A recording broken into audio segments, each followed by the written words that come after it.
xasida yi rek dañ mën a xam sëriñ ci xasida yi rek seen ko mën a bëggale الحمد لله الذي يصلي على النبي المنتقى المصلي leen bal àq di leen ndokkeel di leen ñaanal di sàkku ci leen ñaan dëkk ci jotaay bi ñu fas yéene toog ci biir cadre l'islam ñëpp li ma yëkkati yàlla ak yonent bi te su leen sàmmante ay kàddu ñu jungee ne muy lu am njëriñ ci ñun ñëpp ñu buñ ci jógee kenn ku nekk am lu mu la fàttali lu mu la xamal lu mu delloo ci sa xel nga di ko teewlu ginnaaw adduna moom géej la te ku sàggan lap ci te dundu doomu aadama dafa gàtt lool ba nga xam ne daanaka dara xaju ci ku ko mënoon sa dund gépp doo ci def lu weesu jaamu yàlla rek gannaaw fa nu jëm ëllëg moom lu fa nit dawalul du ko fa fekk bu fa demee te dootu mën a fàggu dara ndax lu mën a dellu si waat kër bi nga xam ne mooy këru fàggu fi gën dootoo fàggu xam ne lu ñu góorgóorlu ak lu mu jëf lu mu bari bari bu demee xeeb la mu defoon kon képp koo xam ne yàlla may na la sa noo gi di dem ak a dellu si nga fàttaliku loolu mu wóor la am nga tawfeex boo xam ne ñi fi jógee amuñu ko ndax gannaaw ñoom bu ñu leen laajoon lu ngeen gën a bëgg ñu may leen ko duñu wax lenn lu dul delluwaat adduna bu doon benn fraction seconde sax ndax ne jaamu fi yàlla loo xam ne bu ñu dellusee mu jëriñ ñu ba tax Cheikh Ahmadou Bamba radiallahu taala anhu ne bépp noo ci dundug nit per la boo xam ne mooy per bi ëpp njëkk ci per yi kon nu mën koo misaale ci jamono yu nu nekk peru jamaa boo xam ne mën nga ci jënd ay njënni ci àjjana mën ci jënd teraanga yu dul jeex mën ci jënd daraja yu dul jeex ak taar bu dul jeex ak lépp loo aajowoo bu faju nga mën ko ci diggante bu gàtt boobu nga xam ne ci la noo gi demee di dellu si mu ne kon soo ko sànkee moom noo boobu ci lu dul jaamu yàlla perte nga perte goo xam ne kenn mënu ko xiyaas ba xam ne mu toll rawatina nag boo ko pertee moom noo gi ci lu dul jaamu yàlla rawatina boo ko pertee ci mooy muy perte bi gën a rëy ndax nit ki moom waxtu yeewoo ci lalam teg tànkam ci suuf dana wax ak moom te du ko dégg dana ko ne yaa ngi yeewooti teg sa tànk ci sama kaw te ci sama biir ngay mujj ndax loolu yaa ngi ciy bàyyi xel wala déet suuf di yéemu bis bu nekk suba suuf set yéemu ci doomu aadama muy nooyal lalam bi muy tëdd lalam bi nga xam ne bu ngoonee mu fas ci yéene tëdd nelaw mu di ko nooyal fàtte lal ba nga xam ne bu fa tëddee dootu fa jóge ci basaan taxaw muy bàmmeel ni fi kon di nooyal lalam di rafetal néegam te néeg bi du fi sax lu dul jamono bu gàtt néeg ba nga xam ne nag dafay yàgg bu fa demee kenn xamul kañ la fay jógee ndax kenn xamul kañ la saa di taxaw yàlla lal ba nga xam ne mooy bàmmeel xam ne boo ci tëddee kenn xamul kañ nga fay jóg nga fàtte ko maanaam wala nga sàggane ko di nooyal lal bi nga xam ne doo fi yàgg xamuloo tey xamuloo suba xamuloo gannaaw suba di rafetal néeg bi nga xam ne yaa ngi fi xamuloo kañ lañ la koy génne te boo koy génn doo ko génn ak say tànk dañ lay yenu génn la mu wër ne dootoo fi dellu si mukk ñeneen la ko fi bàyyeel sauf di yéemu ci kooku ki sàggane néeg ba ak lal ba nga xam ne ñuy sax la ba faw ba mu yàgg lool saa soog a taxaw di fàtte néeg di gën a ittewoo néeg bi ak lal bi nga xam ne diir bu gàtt nga fi am te xamuloo kañ la diir bi nan la muy loo xam ne kon bis bu nekk suuf si di ko wax ak doomu aadama bi bu ñu jógee itam ba nga xam ne ma ngay dem ci néeg boobale ak lal boobale néeg ba dana wax ak moom ba tey waaw ñëw jaam bi ana lu la war ba nga sàggane woon man sa kër gi nga xam ne maay sa kër tëgg fii nga jógee ni sa kër gan nga wan nga faaraw bon rek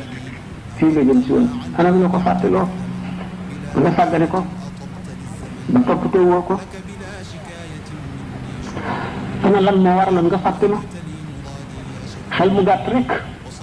am ñàkk xalaat ñu doomu aadama di tontu daa mel di kër gu bees gu doy kéemaan gu mat ci bàyyi xel ndax kan moomu nga xam ne kan mu sew la te xóot ñu mënul gan gi rek mën boppam waaye gan ñu mënul kon tax jëpp jëmm ñu ñu dugal ci kër googu dana la tànc ngay ku baax ngay ku bon dana la tànc goo xam ne kenn koog soowu daañu ko dégg lu dul doomu aadama rek ak jinne ñoo ko dul dégg dañu bàyyiwul kenn sallallahu alayhi wa sallam nee na fekkoon na am ne kenn kuy mucc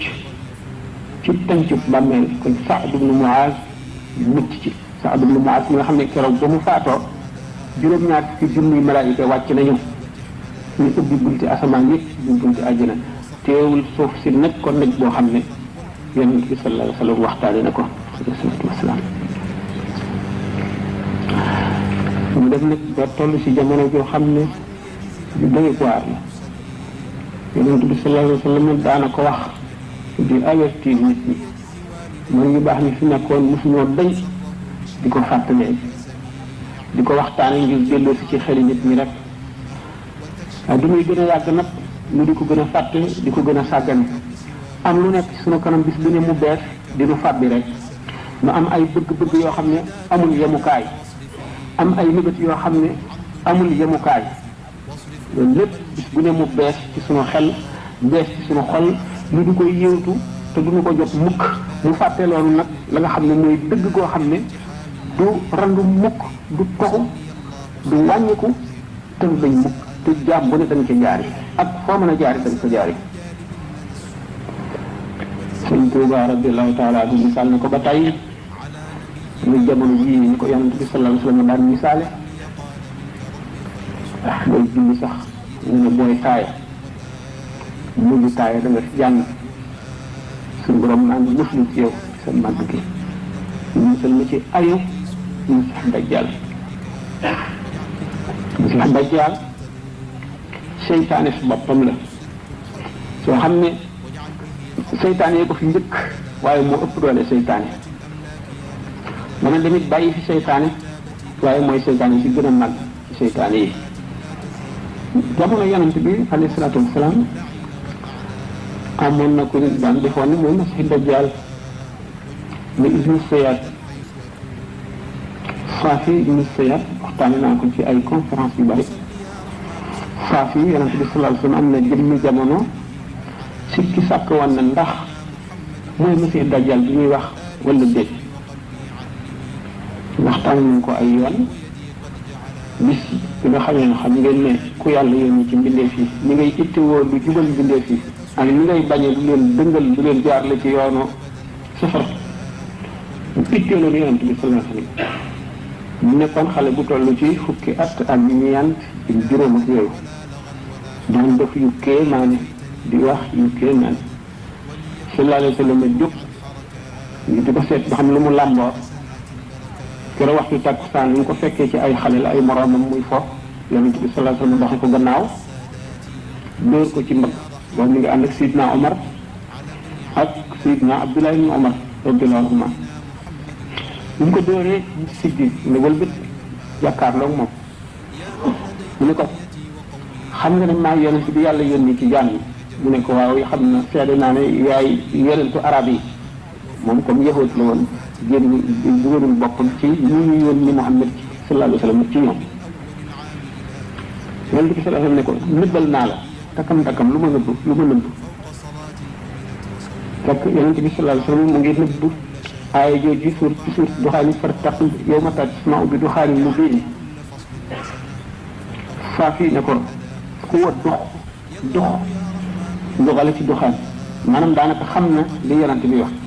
Muhyiddin Ibn Arabi wax na foofu ne sallallahu alayhi wa sallam dafa xalaat ci xelam rek laaj ko loolu waaye bu fekkoonte ne suñu borom moo ko ne laaj ko nangam kon Ibnu Siyaad du ko xam mukk Ibnu Siyaad ni ko wa dox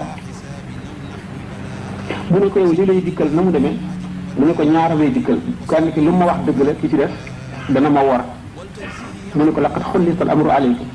yow dañoo jaxasi sa mbir ne ko ixsa falan ta'duwa tawrak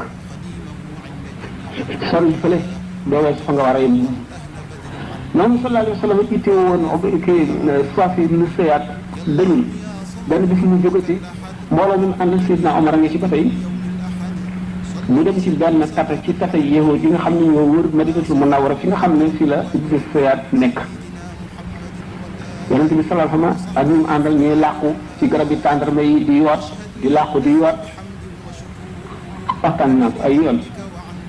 ba jub Ubaydullah ibn Siyaad Saafi mu ngi tëdd ci buntu néegi yaayam mu ngi teg benn furno bi muy wax mu ngi jabatu sallallahu alayhi wa sallam di ko yoot ba jege ko yaayam ne ko Saafi loolu Muhammad nga mu dal ni bërëb du daw dugg ci néeg bi sallallahu alayhi wa sallam ne bu ko yaayam bàyyoon ma ak si mbërëb dina leer ñu seet dana jékki-jékki rëy ba fees mbedd mi ay xew-xew am na xew moom ak Abdullah ibn Umar ak ñeneen waaw mu doon dem Makka wante mu dina tuub waaye jullit ñi lakkal ko dajjaal ba mu sonn mu ne man daal nit ñi lakkal nañ ma te ñoom yéen saxaaba yi yonent bi sallallahu alayhi wa sallam war ngeen a xam ne comme sama mbir réer ñoom yéen sama mbir waru leen réer ndax yonent bi sallallahu alayhi wa sallam ne woon na ibnu dajjaal ñëwat lay doon man tuub naa dootuma ñëwat newoon na dajjaal du dugg Makka du dugg Madina man maa ngi dëkk Madina maa ngi nii jëm Makka newoon na dajjaal du jur doom man jur naa doom may leen ma jàmm du ma dajjaal mu ne nag waaye nag fa mu nekk xam naa ko de ñun dana nga de yow ci dajjaal jëlee yi nga bokk boo dul dajjaal bu mag may doomu aadama bi xalaat ne mbirum yàlla lu réer yi la lu diis yoo xam ne lii teg na doomu aadama ci diggante boo xam ne lu dul doomu aadama ñu ko fa mu di inna aradna lamaanata ala samawati wal ardi wal jibali fa abayna an yaxmilnaha wa ashfaqna minha wa xamalaha al insanu innahu kaana zaluman jahula amaanatu diini bi ko suñu borom azza wa jalla yëkkatee ci mbindeefam yi kan moo ko attan kan moo ñu ne boobu responsabilité lépp lu gën a dëgër ci mbindeef yàlla yi ñu wan la ko nga ragal gëmm wan ko gannaaw la hawla wala quwwata illa billah doomu aadama rek nangu koo taawu ñu responsabilité lu mag bu occupé position boobu nag ñëw ci àdduna daraam neenu ñu seet ëllëg léppam bis bu mu juddoo ba jooy bi mu njëkk a jooy ba keroog ñu koy doggali bis bu duggee ci bàmmeel lépp gën ko bind daam ji mooy gémmiñam gi tax ñu tamit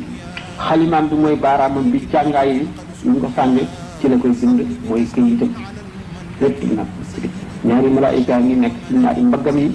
xam nañu ba xam ne muy xalaat dara lu leen ci ump amul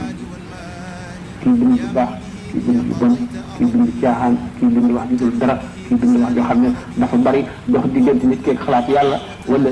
def lu koy jëriñ ci àddina wala ci àllaaxira lépp ñu bind ko di ko seet ëllëg lu ci jëmoon ci yàlla li perte nit ki yéene suñu borom mi nga xam ne moom dong ko xam teewul ngir saxal aw lay ci kawam ëllëg mu boole koog nawet yooyu koy seet nit ki nga xam ne mën na nax sax doomu aadama yëpp waaye bu yàgg ba mu mën nax yàlla wala ndax malaayika yooyu Sayyidina al-Hasan al-Basri ne topp na ci benn néew bu ñu tàgg di ko yóbbu ñu ko ñu àgg ci bàmmeel yi ba yenniku ko mu dégg benn jigéen ne yéen waa bàmmeel yi gan gu foor gu rëy ñëw ne ci yéen waaj leen Sayyidina al-Hasan al-Basri radiyallahu anhu dégg kàddu gu jógee ci biir bàmmeel bi nitu yàlla la woon koo xam ne suñu borom may na ko muy dégg lu leen ñu dul dégg di gis lu leen ñu dul gis mu dégg kàddu gu tontu ci kaw naan waa di kii gan gi ñëw dikkee na leen bàkkaar yoo xam ne yi moo ëpp montagne yi gën ko rëy gën koo diis ñu di couplé ko bi mu déggee baat boobu mu gis néew bi nga xam ne ñu ngi koy yenni ko mu naan bag jëf lox moom ci boppam mu daanu xëm mu Sayyidina al-Hasan Basri radiyallahu anhu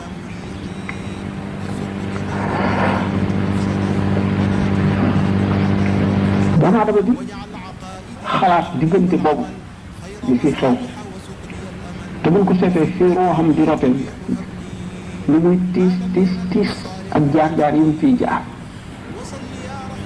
lu ñëw gannaaw de lu mujj ñëw rek gën a tiis lu mujj ñëw gën a tiis lu mujj ñëw gën a tiis ba keroog ki di nekk ci bàmmeelam doomu aadama yi ñëw yenu ko ba denc ko foofu fàtte ko nekk seeni soxla moom daf koy nekk rek ba keroog saa di taxaw ñu fàtte ko lu dul ñaan bu ko fa fekk du ko jëlee ci nit ñi dund sallallahu alayhi wa sallam nee na néew ci bàmmeel mu ngi mel ne ki lab ci géej amul mel ni pexem boppam lu dul xalaat ku ko soppali moom lay xaar ni ko noonu néew bi ñaan bu ko fa fekk rek day xalaat ba keroog ñu ëf buft ak suuf malaayika mi koy ëf li ko rek bis penc baa ñaari ëf moo am bu njëkk bi ci lépp lu doon dund dee lépp lu doon tooy wow te mooy faxul fi suuri fa fazaa man fi samaat min kulli illa man sha allah kunaa tooy daaxirin atral jibala tahsabuhaa jaamidatan wa hiya tamurru marra as-sahaabi subhaanallahi allazii atqana kulla shay wa huwa al-muhsin ak bu njëkk bi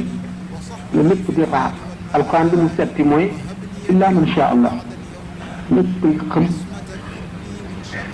ñu dul ñuy soob yàlla bu tàmbalee njaa àll yi ci àll bi gaynde yeeg seggee jeey dañuy tiit ba daw di làq si ci nit ñi di leen wéttandikoo doomu aadama yi kenn ku nekk sa xel réer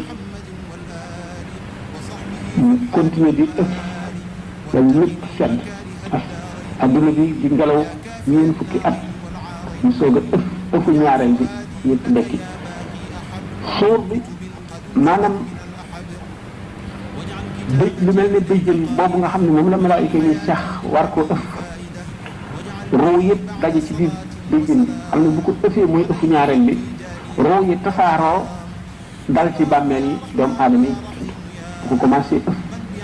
suuf si set di xar woote bi tàmbali mu dal di woote yi yéen jëmm yu ràpp yi yéen yax yu seey yi yéen borom bët yu yulliku yu sottiku yi yéen borom cër yu dagg tooy yi jóg leen wuy seen borom jóg leen ngeen dajeeg moom ci pàkk bu yaatu bi ñu àtte leen jóg la pëllet mel na ko defet boobu muy génn ci suuf si doomu aadama yëpp ñu ko sallallahu alayhi wa sallam waxe tub'asuuna xurratan ufaatan awraatan ñu dekkiwaale mar woo xam ne mosuñu koo mar xiif boo xam ne mosuñu koo xiif coono boo xam ne mosuñu koo sonn tiitaange yoo xam ne mosuñu koo tiit lëndëm gu tëx kenn di gis sa morom dara warul kenn yëpp way rafle la ñuy doon doomu aadama yëpp rafle dara du leen wër kenn du siggi ku ci nekk sa yow tànk ngay xool ndox jëm ci bërëb ba doo dégg lu dul tànk yi ndànk lay dal ci suuf doo dégg lu dul loolu loolu su nekk daa am sën jëm ci bërëb xam ne muy bërëb bu tiitaange bi bërëb bu layoo bi bërëb bu doy waar keroog lu lépp leer doomu aadama def moom dong kenn seede wu ko lu dul malaayika keroog mu leer Seydina Ibrahima nabiyullah alayhi salaatu wasalaam moom la ñu njëkk a wadd ñaari malaan yu jóge àjjana bu ko waddee ba noppi wadd yonante bi sallallahu alayhi wa sallam yére yoo xam ne adduna bépp nit ñi mënuñoo àttan sax jar jàkkaarloo moom bu baax doy waar woote boobu ñuy woo doomu aadama yi bu ñuy ëffee bufte bi day mel ne kenn ku ne ci sa biir nopp lañ ko woowee mu xumb koo xam ne bu dee wéyul woon da ngay dal di dee fi saa jant bi ak weer bi ñu falang ne tasaare biddiw yi lëndëm gu tëx yawma tubaddalu al-ardu ghayra al-ardi wa as-samaawaatu wa barazu lillahi al-waahidi al-qahhaar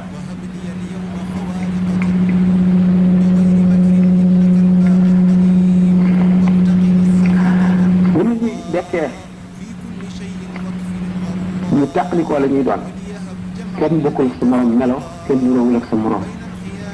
kon du xool sa morom ñii dañuy dekki nekk ay nopp jaboot mooy ñan mooy ñi daan rambaaj di jaxasi nit ñi xulóor di xeex wala ñuy noonoo wala ñuy bañante koo ñëw ci moom wax ko lu dul noonu ci moroomam ñu dal di am lu mu ko fasal ci xolam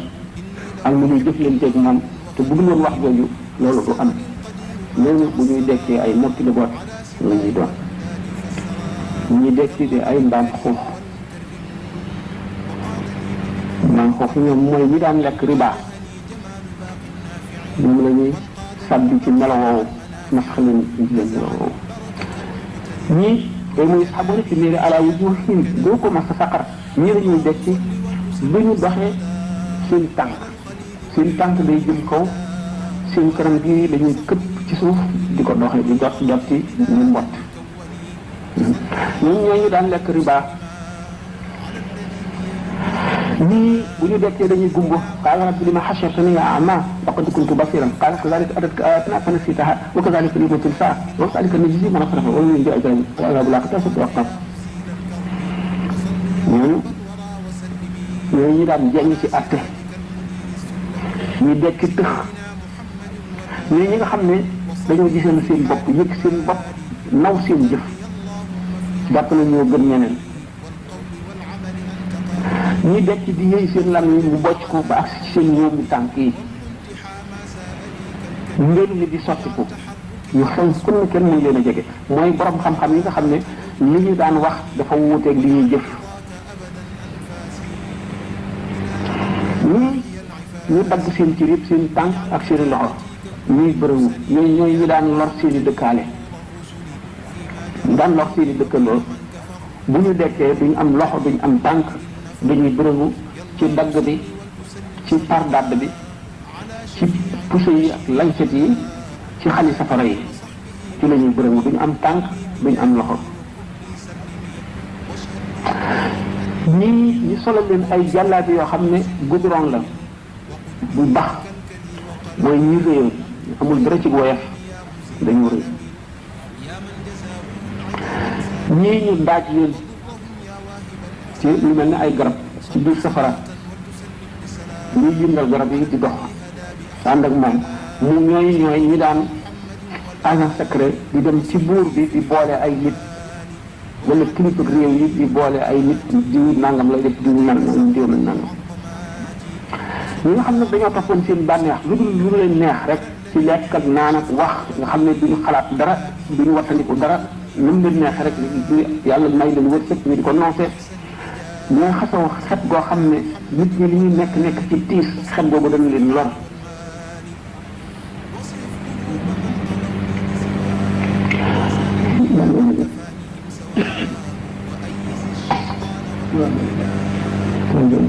am na ay laaj kon nit ki am na gànnaay ñu continuer tuuti bopp am na gànnaay am na lu mu war a yar fandoo lu war a sukkandikoo ci jaar-jaar yooyu nekk ci kanamam te bu am mu di dëgg laaj la ëllëg muñ ak la boo xam ne du ñëw dal ca muñ ci adduna gannaaw muñ moom ñetti marque ba la ak sabru suñ wax na ko ci Masaalikul Jinaan asabru an asabru ala ak asabru fii asabru an mooy muñ gi ngay muñ ba li nga bëgg te yàlla tere ko nga bañ koo def xeex ak sa bakkan ba not ko muñ lii la neex te du li gën kooku tuyaabaam xëjul ci adduna waaye moo gën a néew ci ñett ñi ci ñaar yi ci kanam ñi ciy des bu ñaareel bi muy asabru ala yàlla teg la tiis wala fitna nga muñ ko ndax loolu jàmbat tawat yàlla te yàlla tawat ko araam na lim la teg boo dee julli danga war a gëm ne lu baax la ci yow benn mu bëgg a far say bàkkaar te jéggaluwoo ko mënuloo ko jéggalu tuub ko mu teg la loo xam ne dafay tiis ci yow nga xam ne moom moo la ko teg jàppale ne benn bindee fa la ko teg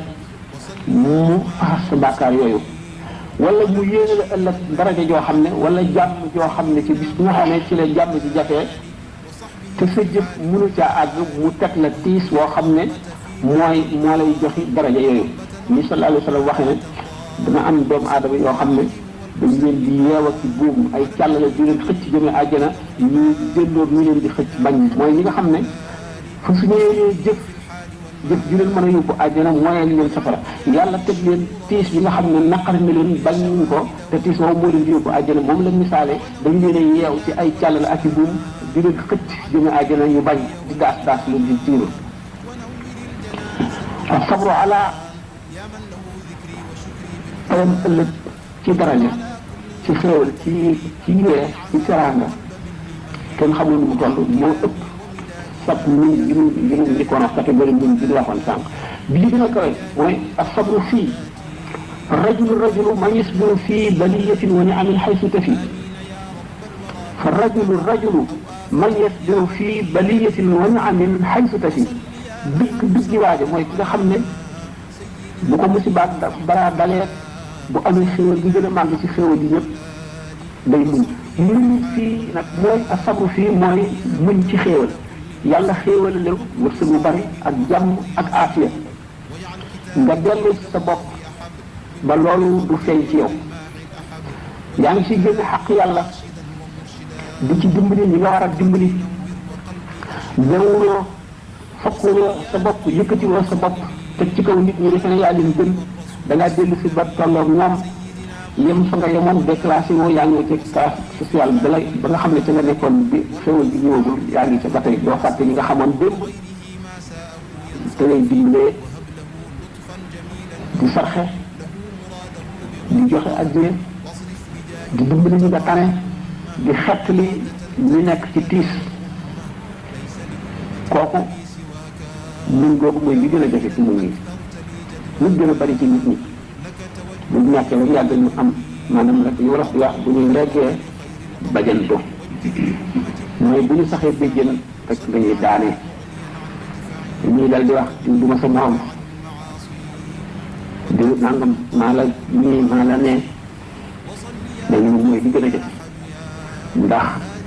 am xéewal gu mat te bewuloo nit dëgg ku am maanaa rek moo ko mën kooku mooy asabru fii moo ëpp daraje ci ñetti xeeti muñ yooyu ñu wax nit ki alalam ci ko lew mu yëkkati ci dara ngir yàlla def ko ci yoonu yàlla moo xam nit la ko jox ko yeewoo moo xam daf ko fonke lu ñaaw wala daf ko yokkee lu baax mooy li nga jënd ba mu jar jënd jëf bu mu doon leneen mën na ca dugg yàq ko ba mu def loolu mooy li nga jënd yaa ko moom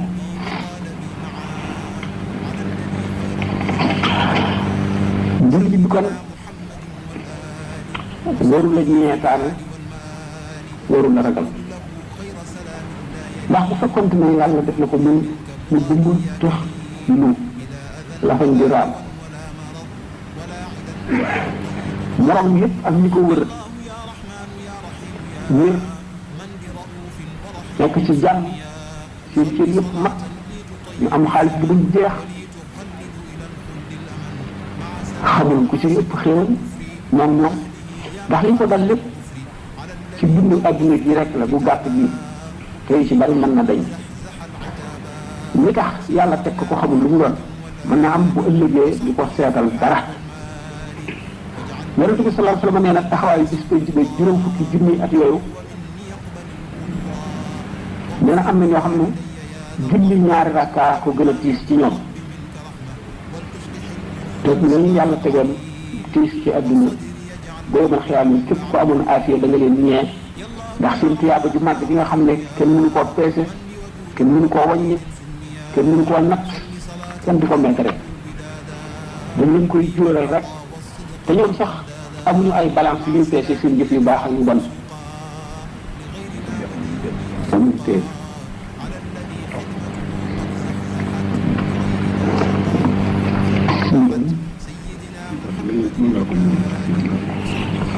wala ahli balaa laysa lahum mizaanu wa laysa yunsharu lahum diiwaanu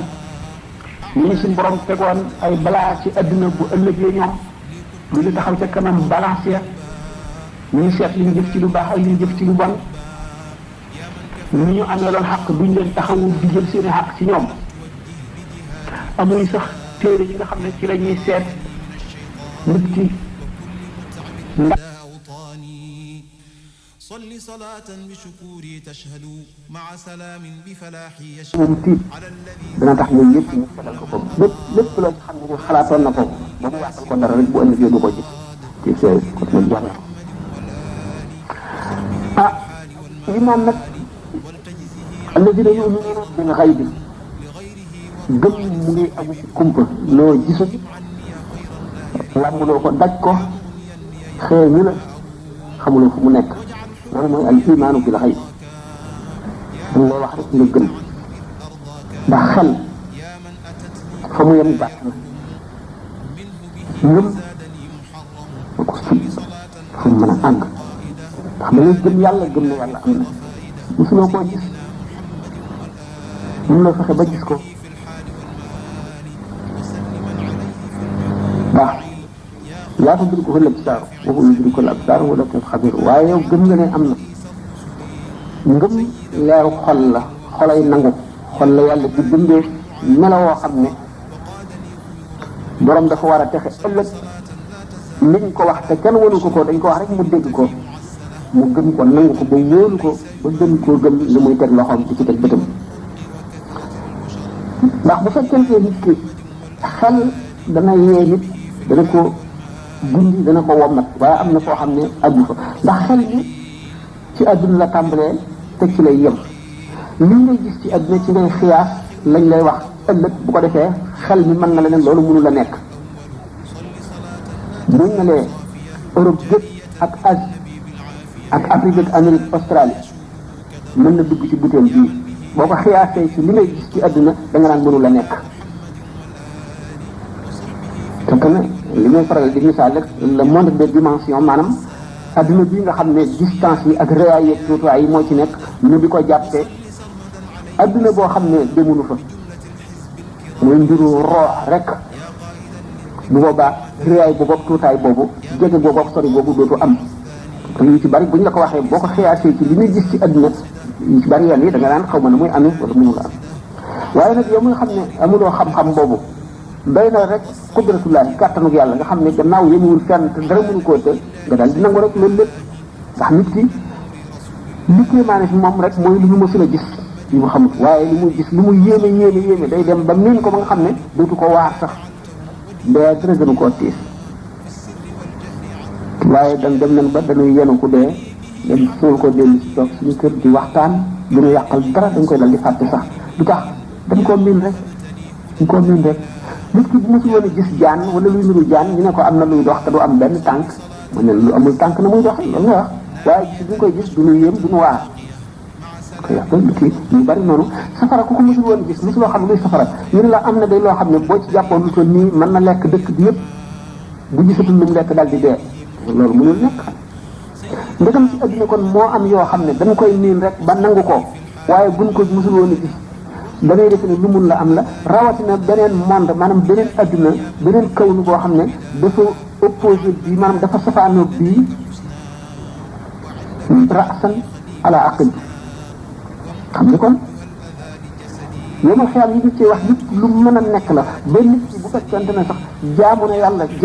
dëgg gi gën a sell boole kook saxoo tur yàlla ak wattandiku ak di wéet di xalaat ba basiraam ubbiku day jàndoog yooyu yëpp ni mën a demee nga gis ne ni nga xamee ne wàllu yu mën na def boppam juróom-ñetti nit kenn ku ci nekk niroog moom ba boo ko gisee doo sikki sàkka ni moom la boo ko waxee koo xam ne xamul mbiru wilaaya daf naan du dëgg jinne sax am na ñu dem ba di ko weddi te jinne ji mën na jël forme bu ko neex malaayika mën na ko te loolu yëpp lu am la am na fii ci àdduna ñu dem a dem ba mu leer leen ci ay wasaayil mu leer leen nañ rawat bu ñu yonente bi sallallahu alayhi wa sallam guddi gi reer nañ ba tëdd mu tëdd ñu leen ñuy tëdd bi ñu yeewoo mu nettali leen fu mu jaar ba dem baytul muqaddas xam ne dem bi weer la dikk bi weer mu dox ko ci guddi gi loolu du lu tuuti mu jóge fi bëtt juróom-ñaareelu asamaan ba dem ci xawiratul qudus benn bi bu fekkee ne xiyaas ko ci adduna bi ci warwaay yi ñuy war ak distance boobu da ngay daal dina loolu na mu mën a nekkee te fekk na masalatul xijaab la te ay kiiraay la ñuy muri du masalatul masaafat lu leer la lu nekk mën a am dara wàllu yu ne jiwaanu awliya yi ci sama biir dënd bii la nekk ci la ñuy daje yow mii nitu kese xamuloo tasawuf dëgg xamuloo mbirum roo daf lay jaaxal moo tax yi ñuy nekk li àllaaxira jot ba nga tëgg waaw su fekkee ne am na ay laaj ma gàttal ko fii ndax xam ngeen rek li mbir yi demee béréb yu bari jaar nañ fa def ay waxtaan te ci ñu ne noonu ñu bëgg jóg ñi am na fu ñuy fanaan ñu dem bu soobee yàlla dañu seet rek mënuñu leen kii ñu dugal leen ci programme bi waaye dafa xat ñu jéggal ñu rek su fekkoon ne suñu kii la suñu sago la waxtaan yi gën a gudd waaw laaj bi ci njëkk Assane Sall moo laaj Bilaal mi nga xam ne moo daan nekk yonent bi sallallahu alayhi wa sallam ñu dafa dégg ñu ne yonent bi sallallahu alayhi wa sallam dañu ko bëgg a may doomam waaye mu ne woon ak li nga yéegi moo tax may mu la laaj ko xam ne lu wér la déedéet wérul yonent bi sallallahu alayhi wa sallam nee na alquran yi njëkk ne ja'alnaakum shu'uuban wa qabaa'ila li ta'aarafu inna akramakum indallahi atqaakum yonent bi alayhi salaatu wa salaam xam ne ne la fadla li arabiyyin ala ajamiyyin wala li ajamiyyin ala arabiyyin illa bi taqwa wax wala li aswada ala ahmar wala li ahmar ala aswad alaykum bi taati walaw kaana abdan habashiyan walaw kaana jooju sax dafa bàyyi xel ci bi nit ñi ñeen ni ñu suuxale nit ku ñuul ndax nit ku ñuul moom ku xam dara xam ne ñuul ak weex du lenn muy mel ne xar mu ñuul ak xar mu weex taasir géographie rek la influence rayon ultraviolet yi nga xam ne ñii dañ koy recevoir mu oblique ñii direct ñu koy recevoir mu direct ci naka nun nga xam ne suñu peau day réagir muy pigmentation bu pigment yi bare mooy ñuulal yaram du lenn kooku du dara wax ma la ak yonent yi fi seen xam-xam tollu ak li ñu dikk ngir dindi ci nit ñi rëy ak wane ne kii gën ci lu dul ragal yàlla mu dikk ngir loolu bu saxalee loolu ne fii doon naa ko bëgg a may sama doom waaye dégg nga du ma ko may ndax dafa ñuul day mel ne kon li mu tabaxoon moom moo koy jéem a màbb déedéet du loolu Sidna Bilal musulu ñaan yonente bi sallallahu alayhi wa sallam doomam Sidna Aboubacar ak Sidna Omar xanaa ñoo gën a fort ci jullit ñi te ñëw na ñaan Fatima yonente bi sallallahu alayhi wa sallam defu ko mu may ko Ali te ñoo jël ko weex lu ko waral xikma la boo xam ne moo nekk ci biir ndax Sidna Ousmane di ko yonente bi sallallahu alayhi wa sallam njëkkee may Ummu Kalsum mu faatu mu may ko Ruqiya feebar tawat ba bi ñuy dem Badar fekk ko ci tawat bi yonente bi sallallahu alayhi wa sallam ne Sidna Ousmane toogal nga toppatoo ay mbiram bul ñëw ànd ak ñun moo tax Sidna Ousmane demul Badar waaye nag boo limaal nañ ko si ñi demoon Badar ndax xolam dafa ànd ak ñoom ni ko si Sëñ Tuubaa waxee ci mimiya il qalbu ne laa siyama al xulafa Siddiq ba Omar Ousmane wa Aliyun bughyatul ulama mu dal ne il qalbu Ousmane fihim kal ghuzaati maam ama salaasatu fal izhaaru man bahama li tax ma limaale ko moom Ousmane mu ñeenteel yi xolam mu ngi ànd ak ñoom niki ñi doon xare yëpp noonu la Ousmane amee tuyaaba yi ñi doon xare noonu la xolam àndee woon ak ñoom amma salaata bi ñett yi ci des nag muy Aboubacar Omar ak Ali moom fan izhaaru man bahama kooku nëbb réerul kenn ku ne xam ne ne demoon nañu Badar bi nga xamee ne Seydina Ousmane toog na ci Madina di def tam réew mi Sayyidatuna Ruqiya bu faatu bu denc ko bu dikkee Seydina Omar dafa dem ci Yonent bi sallallahu alayhi wa sallam ne ko Seydina Ousmane amul benn soxna fii mu nekk bu ko bëgg a jox Xafsa nii doomu Seydina Umar yonent bi sallallahu alayhi wa sallam ne ko tëyal sa doom danaa jox Ousmane ku gën sa doom te sa doom it danaa ko jox ku gën Ousmane Seydina Umar jaaxle ki gën sama doom ki gën Ousmane kan la yonent bi sallallahu alayhi wa sallam faf Xafsa jox boppam ni ko xanaa maa la gën mu ne ko waaw mu fab doomam muy Fatima nga buñ ci booba ki lee gaañ woon Umu Kalsum moo njëkk gaañu jox ko ni ko kon sama doom ak sa doom ku ci gën mu ne ko sa doom mu jox kon Sidna Ousmane ku gën doomu Sidna Omar fab doomu Omar jox ko ku gën Sidna Ousmane muy loolu dégg loolu lépp nag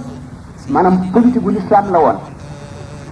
dafay gudd sax bu ma ci demee ci li nga xam ne daal mooy li gën a gàtt moo di ne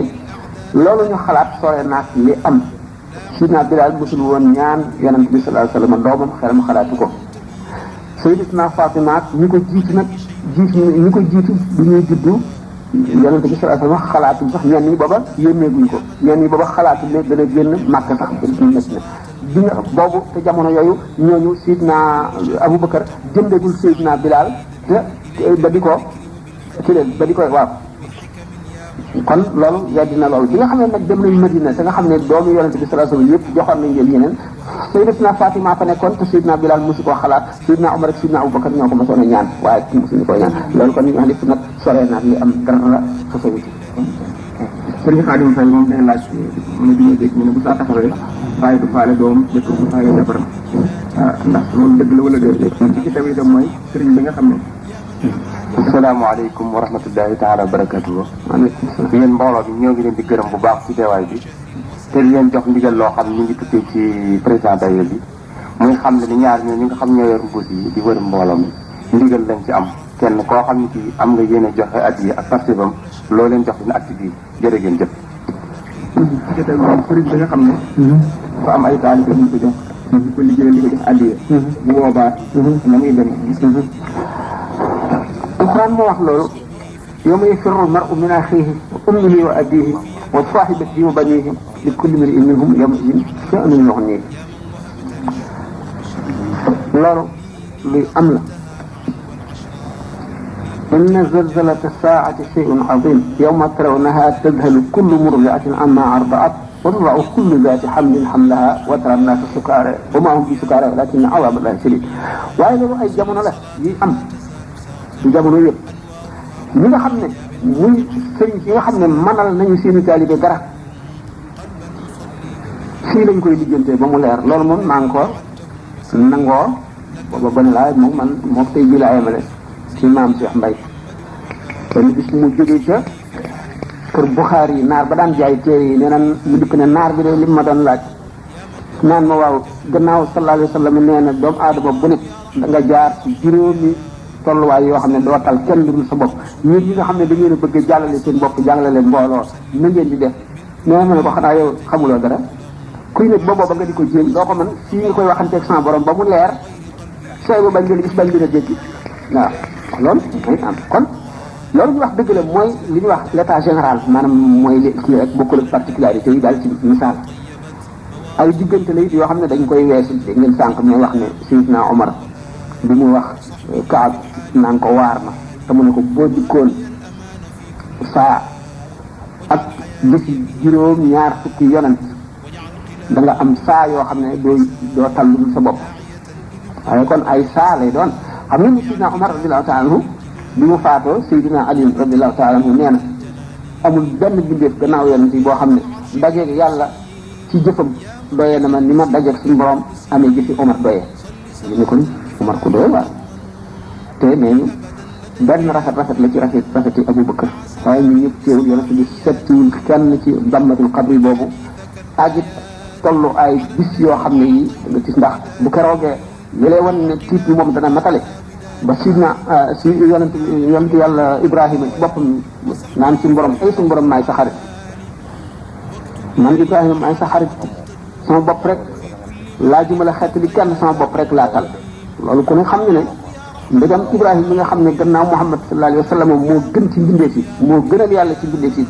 ba yàlla ci bopp moo wax ne Ibrahima wa taxazala Ibrahima xalilan kon jaar yooyu mënu la ñàkk waaye nag sànkul dara ci la yàlla mayee woon yonente bi sallallahu alayhi wa sallam nee na yadxulu fi shifaati rajul min ummati mislu rabiata wa mudar lu toll ne giir rabiata ak giir banu mudar yëpp lu bare ne ñoom benn waaye rek sama xeet yi dana ko rambu rabiata ak mudar moo ëpp wala fak tukulóor daf ma bari ba bëgg a def kenn nit rek di leen rammu te yonente bi sallallahu alayhi wa sallam ko wax kuy rammu kay waxtu wa ngay rammu amuloo njàqare amuloo jaaxle amuloo tiit sa bopp itteelatu la waxatoo man sama nafsi kon nafsi ay diggante dong la yoo xam ne suñu borom dana si jaarale jaam bu nekk waaye du fanq dara ci lim mayewoon lim mayewoon te du ko dara jëmm ja dem banaan wajhu llazi yuhibbuni yabyaddu yawma wujuhu su'adaa tabyaddu képp koo xam ne sopp nga ma bu keroogee sa xar kanam day leer nañ te boobaa ñi texe dong da seen xar kanam di leer lu ko yàlla wax loola xamal ko mu wax ko nga xam ne ñëpp gàddu nañu responsabilité te ñu bokk ci kumalul awliya yi du caa gën dañoo ñeme bor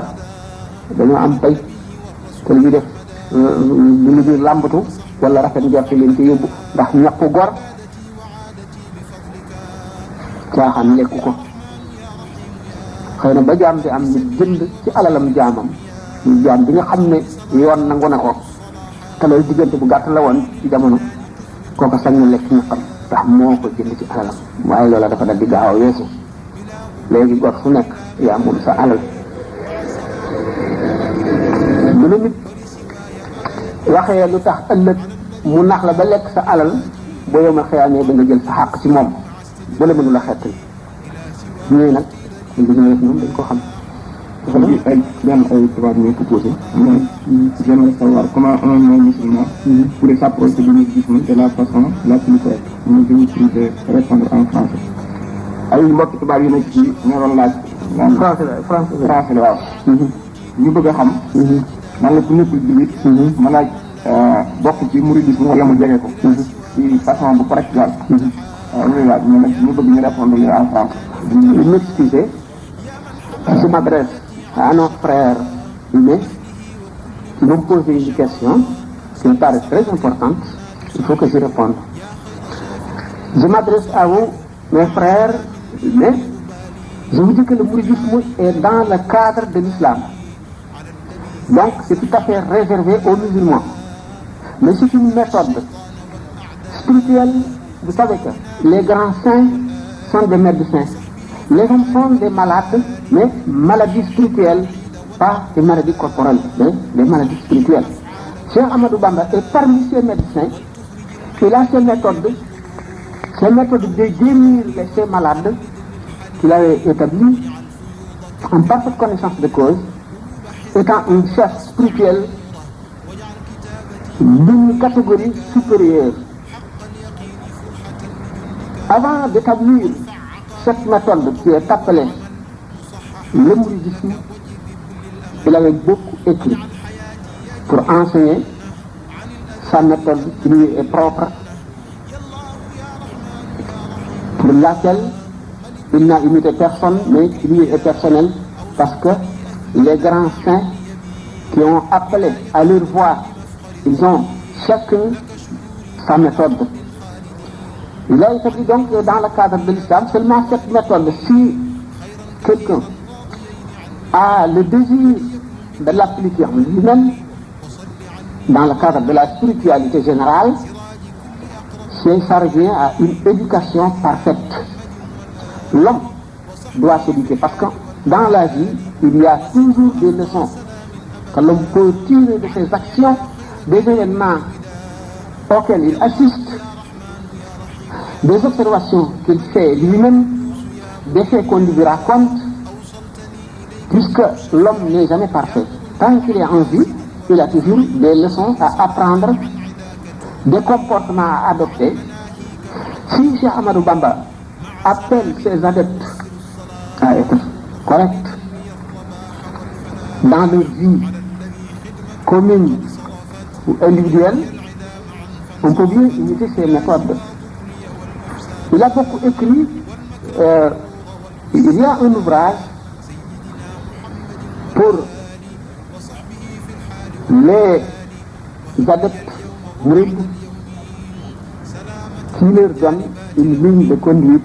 qui est très correcte, qui peut être aussi adoptée par les non-musulmans. Mais il y a quelques craintes. C'est que le milieu où l'homme se trouve n'est pas toujours prêt à accepter ou à favoriser certaines conduites ou certains faits. Il demande au mouride d'être correct envers lui-même d'abord et ensuite envers son prochain. De souhaiter pour lui-même ce qu'il souhaite pour son prochain. D'être honnête dans le traitement de tous les humains, qu'ils soient musulmans ou non, d'être humble ou modeste, de ne pas être prétentieux. Quand on traite quelqu'un, on le traite d'égal en égal. Et chaque fois qu'on peut aider son frère humain, on ne doit pas hésiter à le faire. On ne se considère pas au-dessus d'aucun être humain. On doit également être toujours prêt à aider son frère et aussi à apprendre pour se continuer, se perfectionner, parce que la perfection n'est jamais atteinte au plus haut degré. Donc, l'homme doit toujours s'assujettir à un certain musulman. Là, il médite. Cheikh Ahmadou Bamba a appris comment on doit méditer quand on est seul. On réfléchit et là on tire des leçons, que ce soit dans la vie matérielle, dans la vie d'ici-bas ou dans la vie de l'au-delà. L'homme doit toujours songer à sa mort. Comme il croit à un Dieu, pour les musulmans, tout ce qu'ils font, ils le font pour l'amour de Dieu. Ils sont toujours conscients de recevoir la monnaie de ce qu'ils font islamique et que tout ce qu'ils auraient fait, ils auront donné les conséquences. Peut-être ici-bas, quand on est sur le lit de la mort, ou dans ce qu'on appelle le barzakh, c'est-à-dire la vie intermédiaire, vous savez qu'il y a 5 sortes de vie. L'homme, en général, vit dans le sein de sa mère avant d'être mis au monde. Là, il y a un rapport spécial entre le corps et l'âme. Il se parle de l'âme charnelle. Il ne parle pas encore de l'esprit. Mais quand il est mis au monde, le rapport change. Parce que quand il est dans le sein de sa mort, il est totalement détaché de ce qui se passe dans ce milieu. Il n'entend rien, ne voit rien et ne sait rien. Il ne sent pas les intempéries. Quand il fait froid, il ne le sent pas. Quand il fait chaud, également, quand sa mère est malade, tout ça, il le fait. C'est toujours une différence. Quand il est mis au monde, maintenant, il est mis en contact direct avec le milieu. Quand on parle, il l'entend. Quand il y a un bruit, il l'entend. Il sent le froid, la chaleur. Quand on s'adresse à lui, on lui parle. Il reçoit et il conçoit. Mais le rapport encore change une nouvelle fois quand il dort. Il dort, il est toujours dans le milieu, mais il ne sent plus rien, comme s'il était absent. Quand il se réveille, ce rapport change. Mais quand il est mort aussi, mais il est dans sa tombe. Il y a un autre rapport entre le corps et l'âme.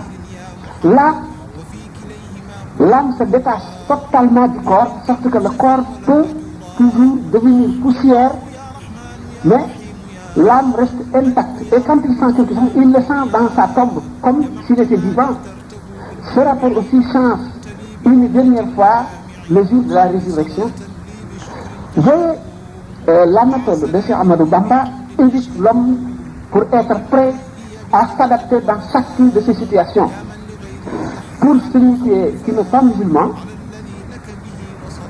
quand il imite un mouride,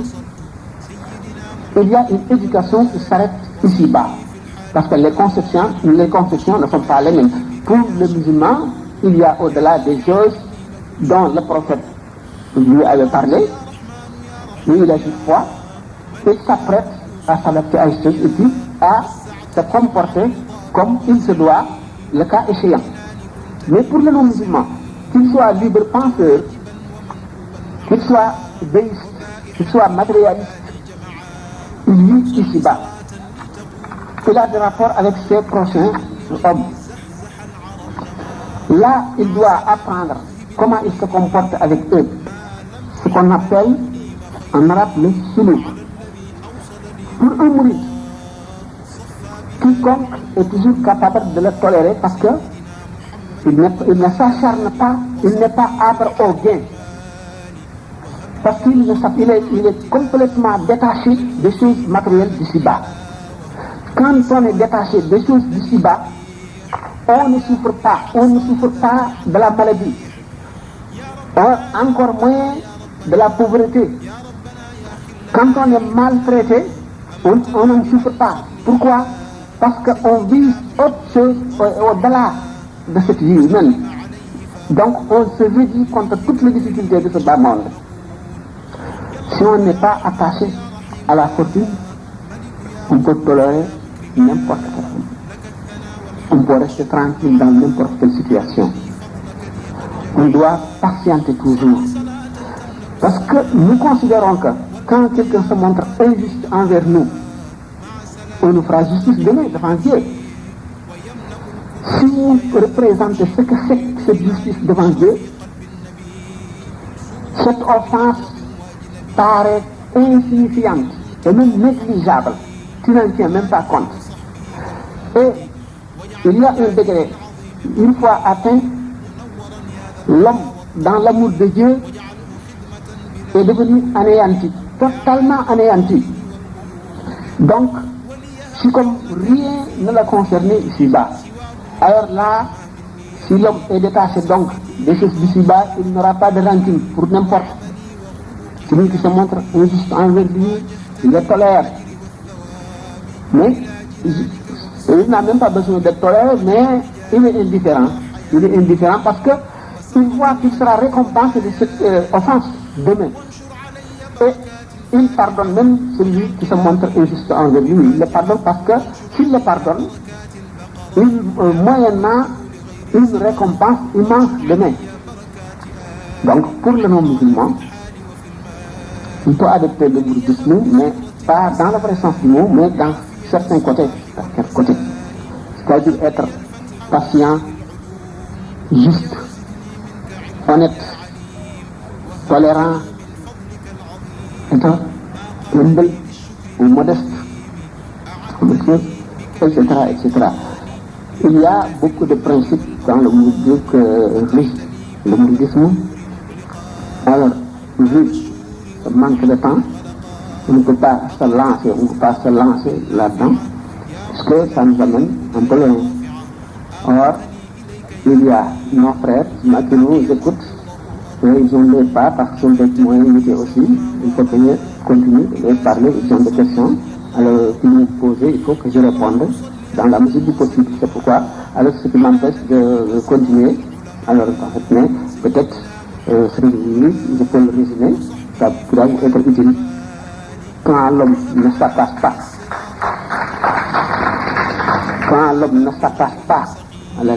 à la vie matérielle,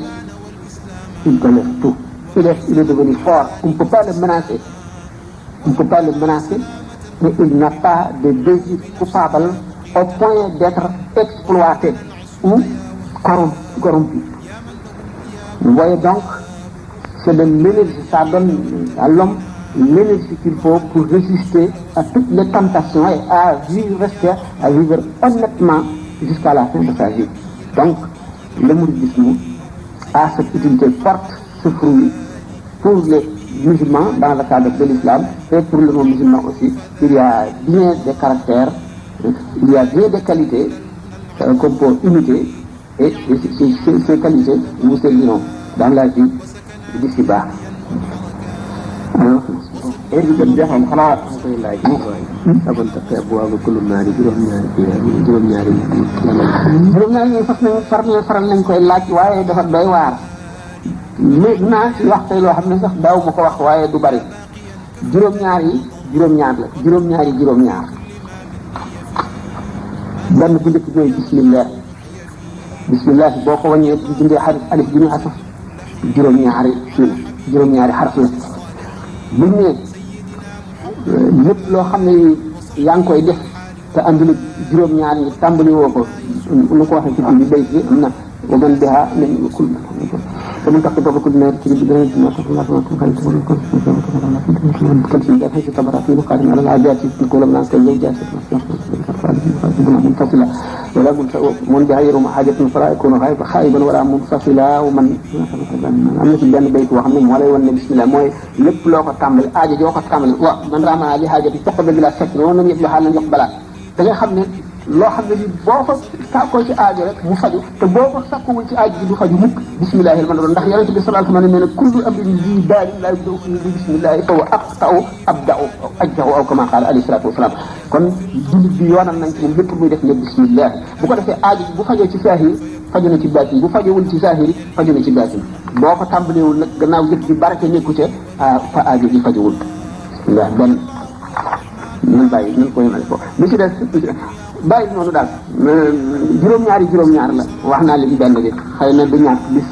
ma wax ci beneen wala beneen ba am na ci boo xam ne sax daal li ko wax moo di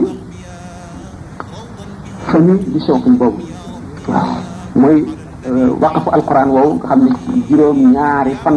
nga koy àggale famille di sookum faati yaa ngi tàmbalee fatiha ba ci maida bu ci ëllëg sax nga tàmbalee ci maida ba ci yunus muy yaaji sami nga beneen yoon nga tàmbalee ci yunus ba ci lisra